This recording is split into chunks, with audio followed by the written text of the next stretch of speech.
الشيطان الرجيم بسم الله الرحمن الرحيم وإلى مدين أخاهم شعيبا فقال يا قوم اعبدوا الله وارجوا اليوم الآخر ولا تعثوا في الأرض مفسدين فكذبوه فأخذتهم الرجفة فأصبحوا في دارهم جاثمين صدق اللہ العظیم۔ سورہ العنکبوت آیت نمبر 36 اور 37 آپ کے سامنے تلاوت کی۔ ان کا ترجمہ کچھ اس طرح ہے: اور مدین کی طرف ہم نے ان کے بھائی شعیب علیہ السلام کو بھیجا، جنہوں نے اپنی قوم کو کہا، اے میری قوم کے لوگو، اعبدوا اللہ، ایک اللہ کی بندگی کرو، وارجوا الیوم الآخر، اور روز آخرت کے امیدوار رہو، ولا تعثوا فی الارض مفسدین، اور زمین میں مفسد بن کر نہ رہو۔ فکذبوہ فاخذتہم الرجفہ، مگر انہوں نے حضرت شعیب علیہ السلام کو جھٹلا دیا، آخر کار ایک سخت زلزلے نے انہیں اپنے لپیٹ میں لے لیا۔ فاصبحوا فی دارہم جاثمین، اور وہ اپنے گھر میں پڑے کے پڑے رہ گئے۔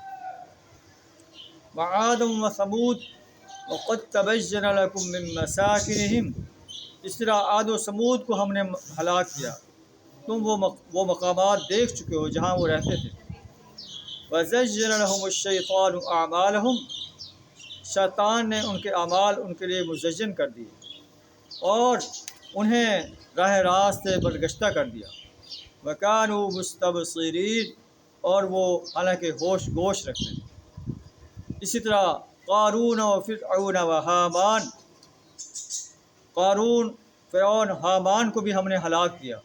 وَلَقَدْ جَاءَهُم مُوسَىٰ بِالْبَيِّنَاتِ، موسیٰ علیہ السلام ان کے پاس واضح دلائل لے کر آئے۔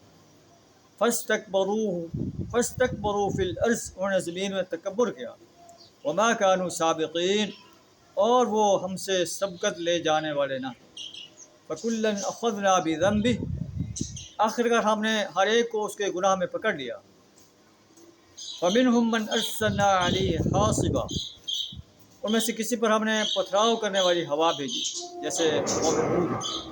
وَمِنْهُمْ مَنْ أَخَذَتْهُ الصَّيْحَةُ، اور کسی پر زبردست دھماکے نے جو ہے انہیں تباہ کر دیا۔ وَمِنْهُمْ مَنْ خَسَفْنَا بِهِ الْأَرْضَ، اور کسی کو ہم نے زمین میں دنسا دیا جیسے قارون تھا۔ وَمِنْهُمْ مَنْ أَغْرَقْنَا، اور کسی کو ہم نے غرق کر دیا جیسے فرعون تھا۔ وَمَا كَانَ اللَّهُ لِيَظْلِمَهُمْ، اللہ ان پر ظلم کرنے والا نہیں تھا، وَلَٰكِنْ كَانُوا أَنفُسَهُمْ يَظْلِمُونَ، بلکہ یہ خود ہی اپنی جانوں پر ظلم کر رہے تھے۔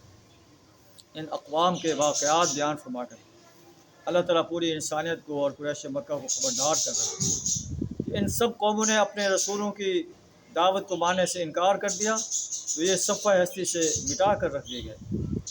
آج اگر تم بھی انکار کرو گے تو تمہیں بھی صفحہ ہستی سے مٹایا جا سکتا ہے۔ اہل ایمان کے لیے تسلی دی جا رہی ہے کہ اس وقت کے جو اہل ایمان تھے، قریش مکہ کو جو ہے دعوت دے رہے تھے، ان کی تکالیف کو برداشت کر رہے ہیں، اور آج کا جو داعی ہے ان سب کے لیے یہ خوشخبری ہے کہ یہ تکالیف چند روزہ ہیں، آخر کار اللہ کی مدد شامل حال ہوگی اور اللہ اہل ایمان کی مدد فرمائے گا اور انہیں اپنے مقصد میں کامیاب فرمائے گا۔ اللہ سے دعا ہمیں دین کی دعوت کو انسانیت تک جرأت کے ساتھ پہنچانے کی توفیق عطا۔ اسلام جو نظام دیتا ہے اس نظام کو اس سرزمین پر قائم کرنے کے لیے اور باطل نظاموں کو مٹانے کے لیے اپنا مال، جان، وقت اور صلاحیت کھپا دینے کی توفیق عطا فرمائے۔ وآخر دعوانا الحمد للہ رب العالمین۔